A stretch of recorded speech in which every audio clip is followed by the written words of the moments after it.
अगले इंतखाबात में 1 महीने से भी कम का वक्त रह गया है और इस फैसला कुन वक्त में 2 बड़ी सियासी जमातों पर गैर यकीनी के बादल मंडला रहे हैं। नून लीग दावा तो कर रही है कि अगली हुकूमत उसी की होगी, मगर इंतखाबी मुहिम और अवाम में मौजूदगी से मुताल्लिक नून लीग सुस्त रवि का शिकार नजर आ रही है। और अब बिलावलपुर सरदारी ने भी नवाज शरीफ पर यह कहकर सवाल उठा दिया है कि वो खुद को चौथी बार वजीर आजम कह रहे हैं, लेकिन अब तक अपने घर से नहीं निकले हैं। दूसरी तरफ PTI है जो मरकजी क़यादत की अदम मौजूदगी में भी तेजी से इंतखाबी मुहिम चला रही है। इलेक्शन से पहले ही PTI ने लेवल प्लेइंग फील्ड से मुतालिक पाकिस्तान की बेशतर अदालतों में अपने खदशात का इजहार कर दिया और उसे मुसलसल रिलीफ भी मिल रहा है और उसके मुतालिक रहनुमाओं के कागजात नामजदगी भी मुस्तरद होने के बाद इलेक्शन ट्रिब्यूनल से मंजूर हो गए हैं। लेकिन तहरीक इंसाफ अगले इंतखाबात में बतौर जमात हिस्सा लेगी। यह इंतखाबी निशान की अदम मौजूदगी में इसके उम्मीदवारों को आज़ाद हैसियत में इंतखाब लड़ना होगा। इस हवाले से अब तक इबहम बरकरार है और PTI ने इसके लिए सारी उम्मीदें पेशावर हाई कोर्ट और फिर सुप्रीम कोर्ट से जोड़ दी हैं, क्योंकि आज जस्टिस एजाज अनवर और जस्टिस अरशद अली पर मुश्तमिल पेशावर हाई कोर्ट के 2 रुकनी डिवीजन बेंच ने तहरीक इंसाफ के इंट्रा पार्टी इंतखाबात और इंतखाबी निशान से मुतालिक दरख्वास्त पर समाअत की है, जिसमें इलेक्शन कमीशन और PTI दोनों की तरफ से ठोस दलाइल पेश किए गए हैं, अहम कानूनी नकात उठाए गए हैं और तब तवक्को की जा रही है कि कल पेशावर हाई कोर्ट इस हवाले से अपना मुख्तसर फैसला जारी कर देगी। लेकिन आज की समाअत में भी PTI के वकला देर से अदालत पहुंचे, जिस पर अदालत ने बरहमी का इज़हार भी किया। आज समाअत के आगाज़ में PTI के वकील काजी अनवर एडवोकेट ने अदालत को बताया कि बैरिस्टर गौहर 5 से 10 मिनट में पहुंच जाएंगे, जिस पर जस्टिस एजाज अनवर ने रिमार्क दिए कि क्या आपकी दिलचस्पी नहीं है, हम सुबह से उनके लिए इंतजार कर रहे हैं। सुप्रीम कोर्ट में जब हमारे केसेस हुआ करते थे तो हम सुबह सवेरे पहुंचते थे। जिस पर काजी अनवर ने अदालत को बताया कि बस थोड़ा वक्त दिया जाए, कुछ देर में बैरिस्टर गौहर पहुंच जाएंगे। तो जस्टिस अनवर ने रिमार्क देते हुए कहा कि ये कौन सा तरीका है कि बेंच को इंतजार करवाया जा रहा है। इलेक्शन कमीशन ने अपना जवाब जमा करा दिया है, बैरिस्टर गौहर आ जाएं तो केस को सुनते हैं। तो काजी अनवर ने अदालत को बताया कि बैरिस्टर गौहर धुंध की वजह से नहीं पहुंच सके, थोड़ा वक्त दे दें। जिसके बाद जस्टिस अरशद अली ने रिमार्क दिए कि बैलेट पेपर छापने का मामला कब तक होगा। तो इलेक्शन कमीशन के वकील ने जवाब दिया कि 13 तारीख तक इंतखाबी निशान अलॉट किए जाएंगे। PTI को अगर निशान अलॉट नहीं होता तो वो आज़ाद तस्वुर होंगे। इस दौरान जस्टिस एजाज अनवर ने रिमार्क दिए कि काजी साहिब मशवरा कर लें कि कल या परसों के लिए नोटिस कर दें। इस केस में कई फरीक़ैन मौजूद नहीं हैं। तहरीक इंसाफ के पार्टी इंतखाबात का सबसे पहले एतराज़ अकबर इस बाबर का है, वो कहाँ हैं। इस दौरान PTI के वकील बैरिस्टर गौहर और senator Ali Zafar Peshawar high court पहुंच गए और बैरिस्टर गौहर खान ने अदालत को बताया कि धुंध के बाइस वक्त पर नहीं पहुंच सका। तो जस्टिस एजाज अनवर ने रिमार्क दिए कि इस केस में कुछ फरीक़ैन मौजूद नहीं हैं। तो बैरिस्टर गौहर ने जवाब दिया कि उनका केस के साथ ताल्लुक नहीं है, जबकि बैरिस्टर अली जफर ने अदालत को बताया कि फरीक़ैन तो चाहते हैं कि इंट्रा पार्टी इंतखाबात दोबारा से हों।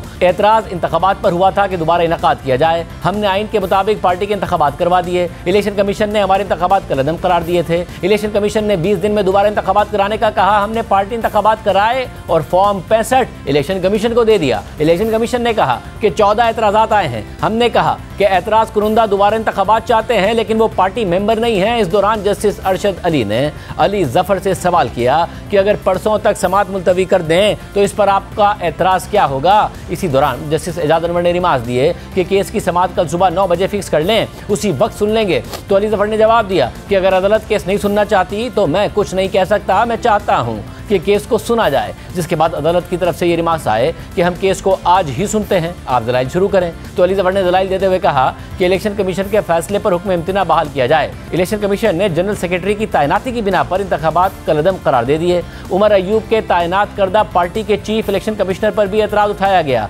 इलेक्शन कमीशन ने कहा कि इंतखाबात ठीक नहीं और हमने इंतखाबी निशान वापस ले लिया। इलेक्शन कमीशन को इंट्रा पार्टी इंतखाबात के अमल को जांचने का हक नहीं। जिसके बाद इलेक्शन कमीशन के वकील ने दलाइल देते हुए कहा कि पटिशनर्स ने फरीक़ैन को शामिल किया है और अब कह रहे हैं कि उनका होना ज़रूरी नहीं। बैरिस्टर अली जफर कह रहे हैं कि इलेक्शन कमीशन के पास ये अख्तियार नहीं था कि वो इलेक्शन तनाज़े को हल करें। तो अली जफर ने जवाब दिया कि जी बिल्कुल ऐसा ही है, इलेक्शन कमीशन के पास अख्तियारात नहीं हैं। जिस पर इलेक्शन कमीशन के वकील ने कहा कि सब एतराज़ कुरुंदा कह रहे हैं कि इंतखाबात हुए ही नहीं, उम्मीदवारों को इंतखाबात लड़ने का मौका नहीं दिया गया। इस दौरान जस्टिस एजाज अनवर ने रिमार्क्स दिए कि एतराज़ कुरुंदा इंतखाबात दोबारा कराना चाहते हैं, लेकिन इंतखाबात तो हो ही नहीं सकते। जिस पर अली जफर ने अदालत को बताया कि अगर इंट्रा पार्टी इंतखाबात ना हुए हों तो फिर भी ये हमारा इंतखाबी निशान नहीं ले सकते। पार्टी के अंदरूनी उमूर में भी इलेक्शन कमीशन मुदाखलत नहीं कर सकता। दुनिया में कहीं पर भी इलेक्शन कमीशन के पास ये इख्तियारात नहीं हैं। इलेक्शन कमीशन कमीशन सिर्फ रिकॉर्ड रखता है। कानून कहता है कि 5 साल बाद पार्टी इंतखाबात कराने होते हैं।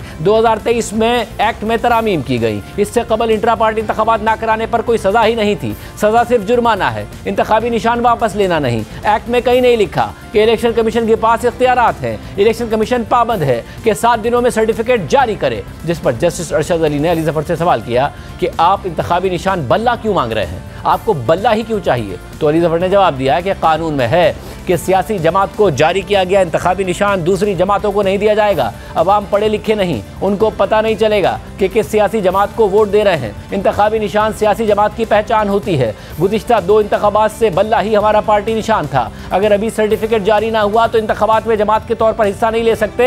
इलेक्शन कमीशन आईनी इदारा है लेकिन अदालत नहीं है। इलेक्शन कमीशन ने आज तक किसी और जमात के इंट्रा पार्टी इंतखाबात का ट्रायल नहीं किया। इस दौरान जस्टिस अरशद अली ने सवाल किया कि क्या इंट्रा पार्टी इलेक्शन में कोई मुखालिफ उम्मीदवार था, तो अली जफर ने जवाब दिया कि नहीं, कोई मुखालिफ उम्मीदवार नहीं था। इंतखाबात बिला मुकाबला थे। जिसके बाद अली जफर ने अपने दलाइल मुकम्मल करते हुए इलेक्शन कमीशन के फैसले को कलअदम करार देने की दरख्वास्त कर दी और फिर इलेक्शन कमीशन के वकील ने दलाइल का आगाज़ करते हुए कहा कि दरख्वास्त के काबिल समात होने पर पहले बात करूंगा। लाहौर हाई कोर्ट में भी ऐसी ही दरख्वास्त दायर की गई है। तो जस्टिस अरशद अली ने सवाल किया कि क्या इलेक्शन कमीशन का 22 दिसंबर का हुक्मनामा लाहौर हाई कोर्ट में चैलेंज किया है? तो इलेक्शन कमीशन के वकील ने जवाब दिया कि जी, ऐसी ही दरख्वास्त लाहौर हाई कोर्ट में भी है। इस सियासी जमात को कई मौके दिए गए कि कानून के मुताबिक चले। इनको बताया गया कि कानून पर अगर अमल नहीं किया तो सज़ा होगी। सज़ा यह है कि उनका इंतखाबी निशान वापस ले लिया जाएगा। इनको नोटिस दिया गया और शो कॉज जारी किया गया। ये पार्टी इलेक्शन कानून के मुताबिक कराने में नाकाम रहे हैं। इस वजह से इलेक्शन कमीशन ने उनके इंतखाबात को कलअदम करार दे दिया। इलेक्शन कमीशन के वकील ने मज़ीद दलाइल देते हुए कहा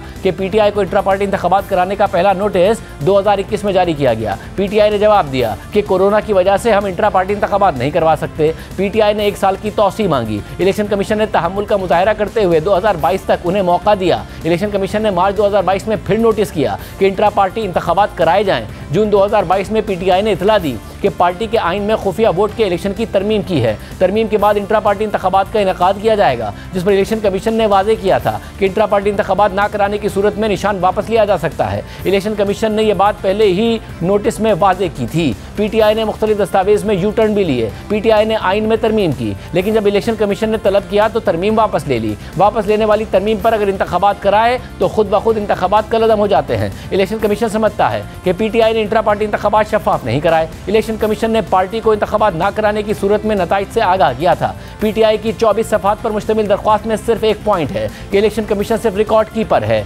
उनका मौक़िफ़ है कि इलेक्शन कमीशन के पास इंट्रा पार्टी इंतखाबात कलअदम करार देने का इख्तियार नहीं। पीटीआई का मौक़िफ़ गलत है। इलेक्शन कमीशन के पास आईनी तौर पर इख्तियार है। वकील इलेक्शन कमीशन सिकंदर मेमन ने अपने दलाइल में मजीद कहा कि ये केस किसी सियासी जमात को लिस्ट से निकालने का नहीं है। इस सियासी जमात को इंट्रा पार्टी इंतखाबात कानून और एक्ट के मुताबिक करना चाहिए थे।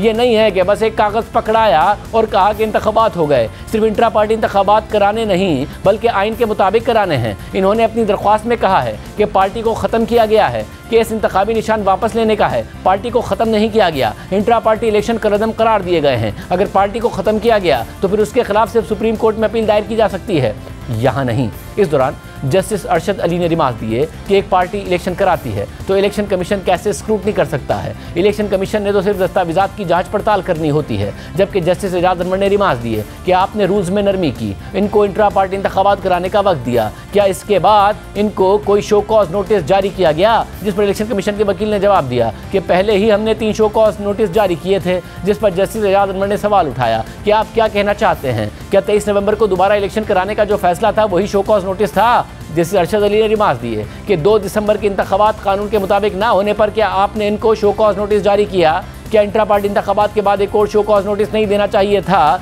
तो इलेक्शन कमीशन के वकील ने जवाब दिया कि इस बार शो कॉज नोटिस की ज़रूरत नहीं थी।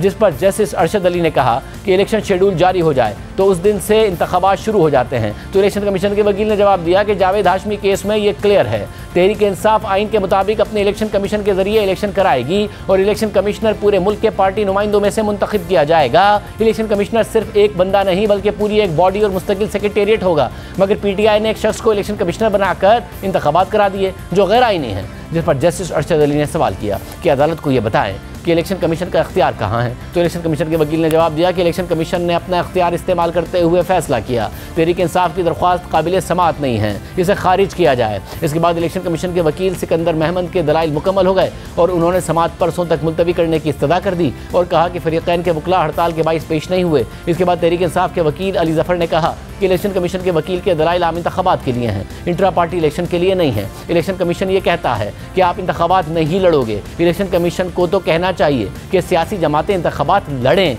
कहीं पर कानून की खिलाफ वर्जी हो तो इलेक्शन कमीशन जुर्माना कर दे। और फिर तहरीक इंसाफ और इलेक्शन कमीशन के वकला के दलाइल मुकम्मल होने के बाद अदालत ने समाअत कल सुबह 9 बजे तक के लिए मुलतवी कर दी और कहा कि इंट्रा पार्टी इंतखाबात पर शिकायत कुनंदा फरीकैन को भी कल सुनेंगे। सिर्फ यही नहीं, अहम बात यह है कि कल सुप्रीम कोर्ट भी तहरीक इंसाफ का इंतखाबी निशान वापस लेने से मुतालिक तहरीक इंसाफ के रहनुमा हामिद खान की दरख्वास्त पर समाअत करेगी। यानी एक ही दिन बल्ले के निशान से मुतालिक पेशावर हाई कोर्ट और सुप्रीम कोर्ट में समाअत होगी। जबकि आज की समाअत के बाद इस वक्त तहरीक इंसाफ को लीड करने वाले रहनुमा बैरिस्टर गौहर खान ने प्रेस कॉन्फ्रेंस की और दावा किया कि पेशावर हाई कोर्ट ने आज कहा है कि कल 9 बजे की समाअत के बाद एक मुख्तसर फैसला जारी करेंगे। हमें अदालत का हर फैसला कबूल है और उम्मीद है कि बल्ले का निशान वापस मिलेगा।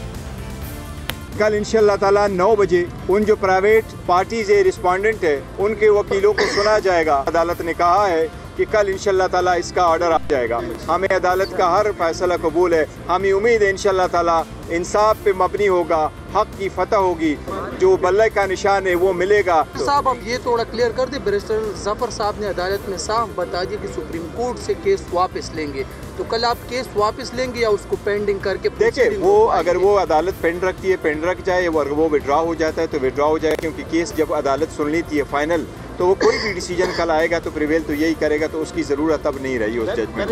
बहरहाल जहां एक तरफ बल्ले के निशान के हवाले से अभी तक गैर यकीनी बरकरार है, तो वहीं तहरीक इंसाफ के बेशतर रहनुमाओं के कागजात नामजदगी मंजूर हो गए हैं। आज तहरीक इंसाफ के रहनुमा अबूजर सलमान ने यह दावा किया है कि कागजात नामजदगी से मुतालिक जो उन्होंने दर्जनों दरख्वास्तें और अपीलें दायर की हैं, इन तमाम दरख्वास्तों का फैसला 95% कामयाबी की शरह के साथ उनके हक में हुआ है। साथ ही सोशल मीडिया और मीडिया अदालतों में भी तहरीक इंसाफ अपना बयानिया तेज़ी से लेकर आगे बढ़ रही है। दूसरी तरफ पीपल्स पार्टी भी इंतखाबी मैदान में सरगर्म है, मगर नून लीग सुस्ती का शिकार है। पहले ख्वाजा आसिफ ने हमारे प्रोग्राम में तस्लीम किया कि नून लीग को इंतखाबी मुहिम में तेज़ी दिखानी चाहिए और ये भी तस्लीम किया कि पीपल्स पार्टी भी इस मामले पर उनसे आगे है। जबकि गुज़िश्ता रोज़ हमारे प्रोग्राम में हसन इकबाल ने दावा किया कि नून लीग 12 जनवरी तक उम्मीदवारों को पार्टी टिकट जारी कर देगी और फिर मामलात में तेज़ी आ जाएगी। मगर नून लीग की जानिब से इंतखाबी मुहिम शुरू करने में ताख़ीर पर अब पीपल्स पार्टी भी सवाल उठा रही है। पीपल्स पार्टी के चेयरमैन बिलावल भुट्टो ज़रदारी ने कहा है कि नून लीग की तरफ से इंतखाबी मुहिम शुरू ना करने पर हैरान हूँ। इससे इंतखाबी अमल की कानूनी हैसियत को नुकसान पहुँचा है। जो खुद को चौथी बार वज़ीर आज़म समझ रहा है वो अब तक अपने घर से नहीं निकला है।